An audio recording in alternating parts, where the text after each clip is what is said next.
So you've planted a few seeds, you maybe even have a couple chickens, and the next logical step is goats, right? If you have ever had even the slightest inkling of getting a goat, please watch this video first. Come on, goaties! Come on! Let's go up to the hillside, guys! Come on! Now, I've had goats for over a decade at this point, so obviously through the years, I have actually discovered some of their redeeming qualities, and we'll get to that for sure. But baby goats are so cute in and of themselves that I think a lot of people are way too tempted without actually thinking about all the negatives. So let's start with those, shall we? As you see my goats munching on all this grass, let me just dispel the first myth about goats, and that's that they're great lawnmowers. If you put a goat in a little square fence and expect to have a beautifully mowed lawn, you are going to have a very sick goat and a very, very ugly lawn. Because goats historically are not grass eaters. They will munch on a few pieces of grass here and there, but they are grazers. They are meant to be on mountainsides, jumping on and off of rocks and foraging for leaves and brush and basically woody, fibrous things all the time. A steady supply of food for a goat, especially if that food is grass or hay, will very quickly result in a very fat and unhealthy goat, because goats generally like to eat things that grow above their shoulders. That's actually what protects their stomachs from their machine gun poopers in their back. Parasites grow in poop, which lands on the ground, and those parasites matriculate on that ground. If a goat is constantly going back to that same ground and getting more food from that place, they are going to get parasites and then they're going to die. Goaties, say hello to the cows as we go by. Hi, cows! As it happens, goats were actually my gateway drug to cows. And if we rewind back to when I got my very first goat, 10 years ago, back when my hair was still brown, the thought of having a dairy supply in my small urban backyard, yes, we did live in the middle of the city when I got my first goats, was almost too good to be true. And as it turned out, it actually was too good to be true. My first dairy goat never produced any dairy. My second dairy goat died of a disease I was not yet equipped to be able to diagnose or treat. My third dairy goat was possessed by Satan himself, and boy howdy did Dolly Parton give me a good education about what a bad goat could do to your life. Come on, guys! So, baby goats. Obviously, baby goats are very, very cute.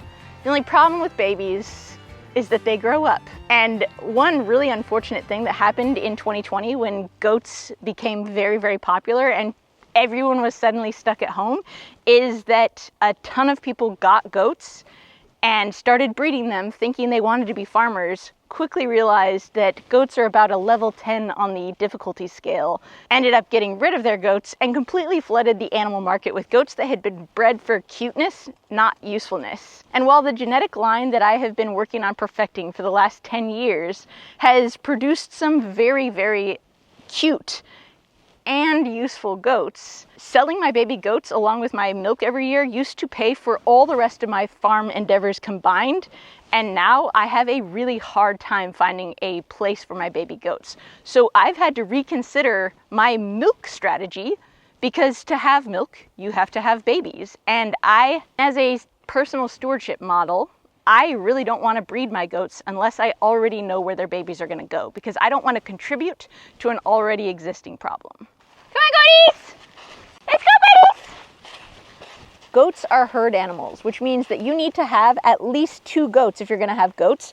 But because goats are really good at inventing new ways to die, it's probably better to have 3, because I have yet to know someone who's had goats for more than 3 years that hasn't lost one along the way. Before moving on, I want to take a quick minute to thank the sponsor of this video, BetterHelp, for making the making of videos like this for you to watch for free actually possible. BetterHelp has been a huge resource for me since I first found them in 2020, when I had some really serious stuff going on that I really needed someone to talk with about. That's probably poor English, but I have been in and out of a lot of different therapy offices over the years, and a few things that I've always struggled with are making calls, figuring out the insurance stuff, finding availability, waiting for referrals, and all of those things disappear when you use BetterHelp. As soon as you sign up for BetterHelp, they give you a quick quiz that helps match you with a therapist very quickly.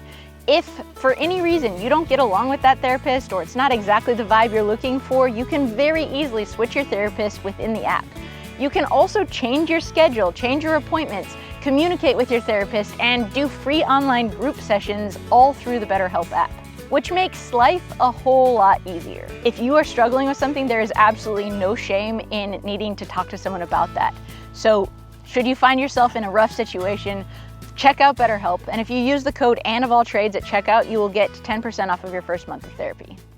Goats actually were a pretty amazing solution for a lot of my problems when we did still live in the city and we had much smaller acreage.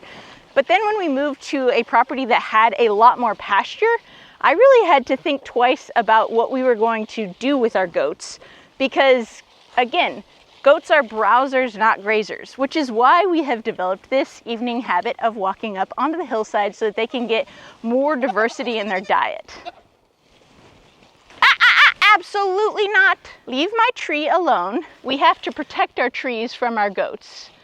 And this is something definitely worth considering for anyone thinking about a goat. Let's go up here, guys. This is where the good stuff is. Goats are insanely smart. I've watched my goats figure out how to self-medicate themselves, whether they have a stomach ache or they have a high parasite load or they really need more of some mineral in their diet. They know which plants to go to. They know that when they've got a tummy ache, they've got to find some clay to eat. They know that when the flies are really bad, they should stand under the cedar tree because the cedar oil keeps the flies off their back. Though goats have a reputation for eating literally anything, the reality is that a goat that isn't starving to death is actually super careful about what they eat. And in that, they will actually slowly sample a few bites of something, give it 24 hours to see how they feel, and if they feel sick after eating something, they will never touch it again. There was actually a really funny moment in our How to Prune a Fruit Tree video where I tossed a cherry branch over the fence and my goat started eating the cherry leaves. And the comment section went wild with people saying, "No, cherry leaves are toxic to goats. Don't set a bad example. Don't kill your goats."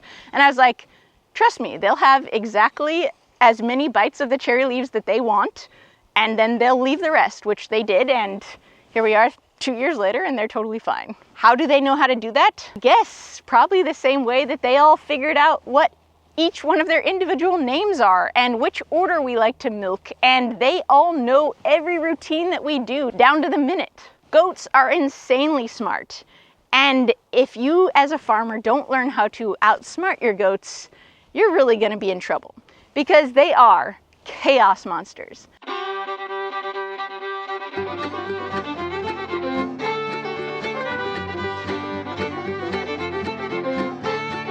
Come on. Come on, little buddies.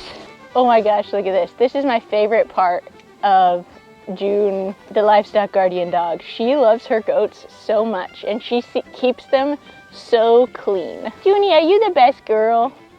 When there's new baby goats born, she is such a cute little mom to them that they even try to nurse off of her. Oh! So actually you're seeing it right now.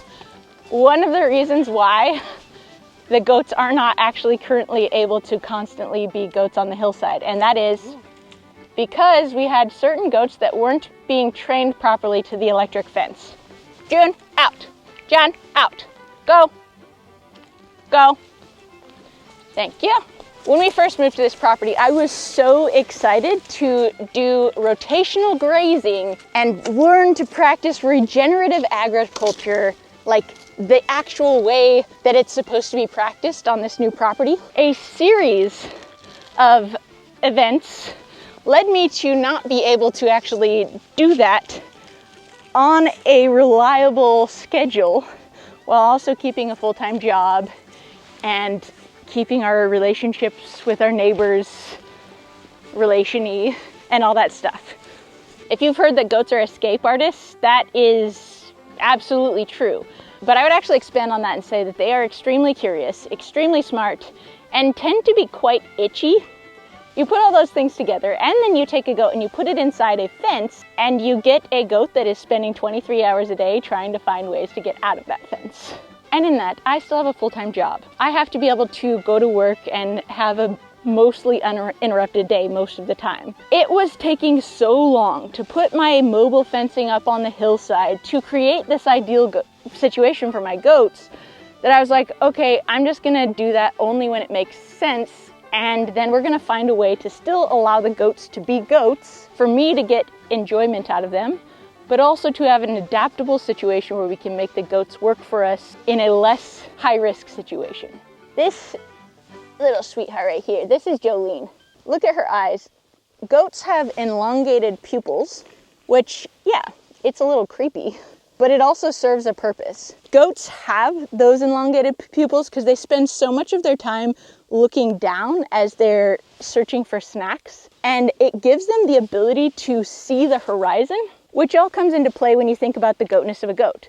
These are prey animals.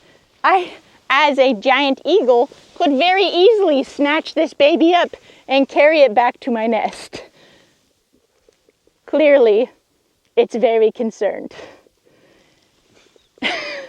Neighborhood dogs were the biggest threat when we lived in the city, and they still are as we're in the country, but now we have neighborhood dogs in the form of a pack of wild coyotes. This is exactly why we have guardian dogs. Hear that? And so when I was thinking about my little baby goats being out in the field or out on the hillside, I also had to think about how I was going to keep them safe. So, not knowing what I know now, I got some livestock guardian dogs. That was the start of one of my biggest failures as a farmer. We have a whole video you can go and watch about the dogs, but it took 2 years to train the dogs to be useful as livestock guardians. They are now huge assets to us. But even though we do live in the country, we also have neighbors, and we had issues with them barking too much and with them escaping because they were often chasing off coyotes, or the goats would knock the fence down and they would go do a perimeter check, but they don't know that our 30 acres is our 30 acres because how would they? They're animals. Now that I have 2 well-trained livestock guardians and have learned how to deal with the barking and have learned how to keep them fenced on our property and all of those things, it's really a wonderful asset. But had I initially understood the level of stress I was taking on, the extra responsibility and everything else, I might not have gone the same route. But the reality is the number of times those dogs have actually saved my goats' lives is shocking. So could I actually responsibly get goats without making sure that I had a way to protect them? No. So as you are looking at pictures of goats and you look at those creepy little eyes, I want you to think twice about how it is that you're going to keep those little creeps safe. Oh, Lucifer, what are you doing out here? Coming to cause some trouble, are you? Lucy and Brenda Lee have a very funny love-hate relationship. They're always snuggling and snacking together. Can I help you, Brenda? Figure your life out a little bit. Come on. Hey, goaties. Come here, goaties. Hey, buddies, come on. Come on, come on, come on, come on. Brenda, come on. Hey, Brenda. Hi, goaties.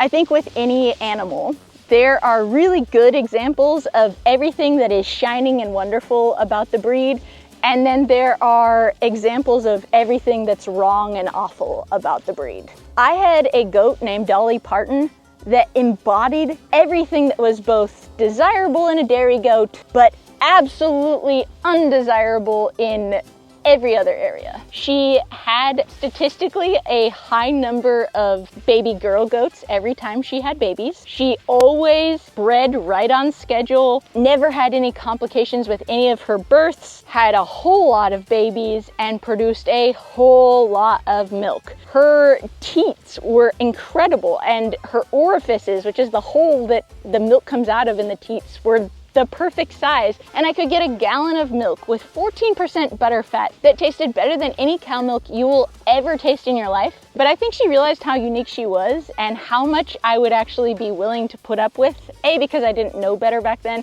but B, because she just was so valuable to us. And in that, she had the worst personality. The goats feeding the lambs and feeding my, what the heck? Are you freaking kidding me, Dolly Parton? Oh my gosh, you're such a jerk!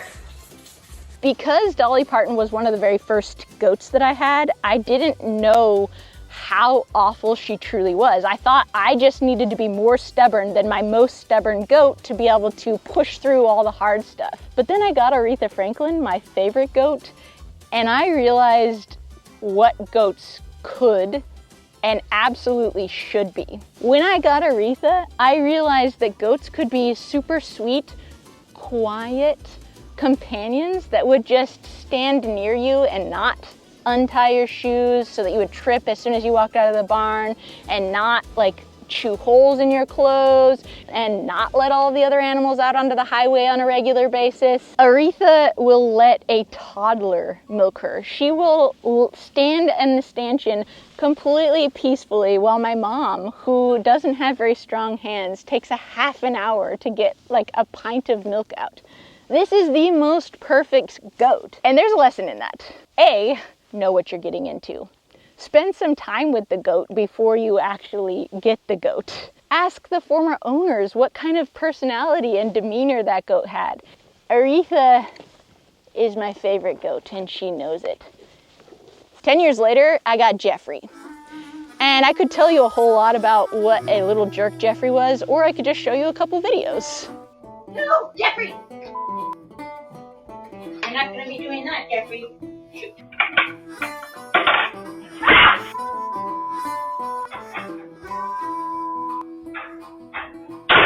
All right, the moment that the sun pokes behind the hill over there, we're about to see yet another shining example of why goats can be a real pain in the tushy. They are absolute divas.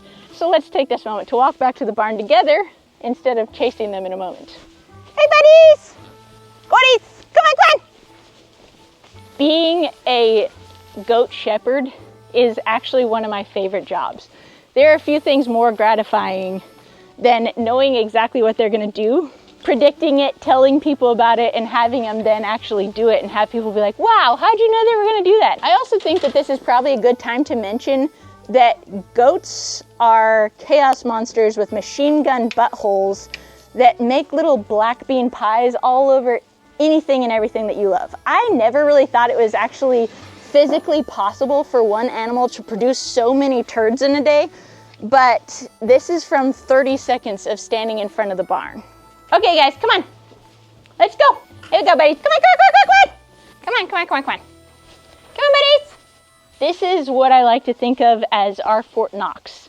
Our backup plan, the place where they have their babies, the place where we put them if we need to make sure that under every single variable circumstance and goat curiosity, itchiness, whatever, that they are safe and well protected in here. You'll see that there's a little patch of grass out here. But remember what I said about goats not being lawnmowers?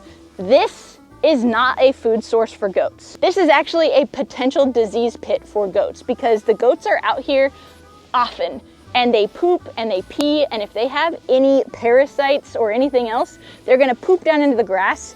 They're going to then take bites of that grass, and then they are going to have more parasites. The other goats are going to get whatever parasite the other goat has, and on and on and on. And suddenly we are in a very vicious cycle of one of the things that is most dangerous to goats. I never want my goats to be hungry when they're back here, because a hungry goat will eat things that it shouldn't eat. I'm not saying that a few blades of grass here and there are awful for a goat, but I am saying that a goat that is expected to eat only grass will very quickly become mineral and nutrient deficient, which then puts them at huge risk to all kinds of other things. So when we have them in this barn and heavy use area, their nutrition and well-being is our #1 concern. Let's talk a little bit more about that. Come here. This is chaff hay. And this is probably about to sound like a commercial for this product, but I cannot tell you enough good things about it. Chaff hay is actually a hay product, but it is a fermented hay product, and you'll see if you look closely at it that there are lots of stems and stemmy material in it. And when we lived in Washington, even though I had a fantastic hay source of really, really high quality hay, my goats would make a game out of pulling each and every piece of that hay out of the hay feeder, throwing it on the ground, stepping on it, pooping on it, peeing on it, and then telling me through their words and other things that they were absolutely starving to death. Could you not? I know you really like it. And knowing that I have some guaranteed nutrition for my goats, even when they are in a barn setting, is a huge piece of the puzzle, but it's not the whole puzzle. If you are going to take a goat out of the hillside in the forest, if you're going to take any animal out of its natural habitat, it is 100% up to you to supplement everything else that they need. When I first started with goats, I had a few really, really shocking and pretty awful experiences with some birth defects. And as I learned more about that, I found out that it was because my goats had a pretty extreme selenium deficiency. And that's just because there was literally no selenium in any of the things that they needed. And just like us and the vitamins that we take, if we're deficient in anything, goats need that stuff too. And in that, if you're gonna have goats, you need to have goat minerals. I've tried them all, and ultimately the best ones on the market are made by Redmond Minerals. There's a lot of reasons, but this isn't a video about salt or micronutrients. But let me just add to this by saying that the minerals themselves are really important. This is a goat mineral product that is specifically formulated for goats. I also give my goats free choice kelp meal.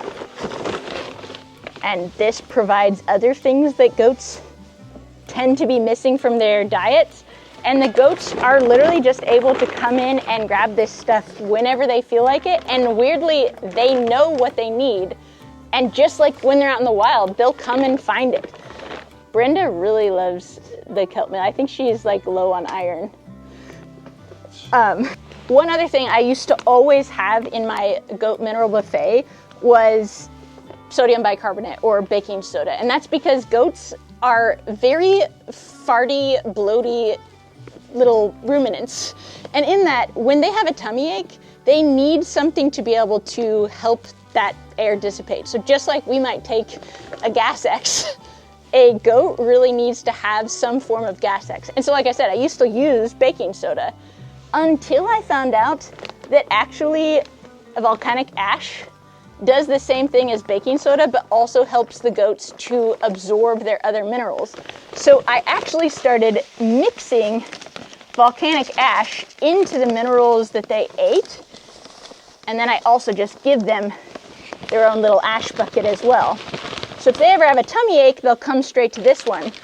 But because of some sciencey things that we don't have time to talk about here that happen when a goat is eating any mineral along with ash, they are able to absorb it at a much higher rate, which helps us to save money on using less minerals, and also their health, like literally just the sheen of their coats has so drastically changed. We've never had any more issues with birth defects, praise everything that is holy, and the goats have never been healthier. By the way, you get this kelp meal from your local garden center. Buy it in the 50-pound bags, otherwise it's a total ripoff. And trust me, your goats will eventually eat it all. You can see this bag has kind of been through the ringer. The goat mineral and the ash come from Redmond Minerals. You can get this at Tractor Supply. This I think you have to get online at their website. We'll put links for all this stuff down below. So should you actually get a goat? The answer there, honestly, is it depends. I actually have waffled a lot over the last 10 years about whether I should actually keep my goats, especially now that I'm the proud owner of 18 cows as well. But the thing that keeps me coming back for more, aside from just Aretha being perfect all the time, she's such a sweetheart, so loyal, so wonderful. But really it comes down to the goat milk. In side-by-side taste test comparisons, every single guest I've ever tricked into doing this test has picked goat milk over cow milk. If you were absolutely parched, Carson, which one of these items would you choose? This one? Ha-ha!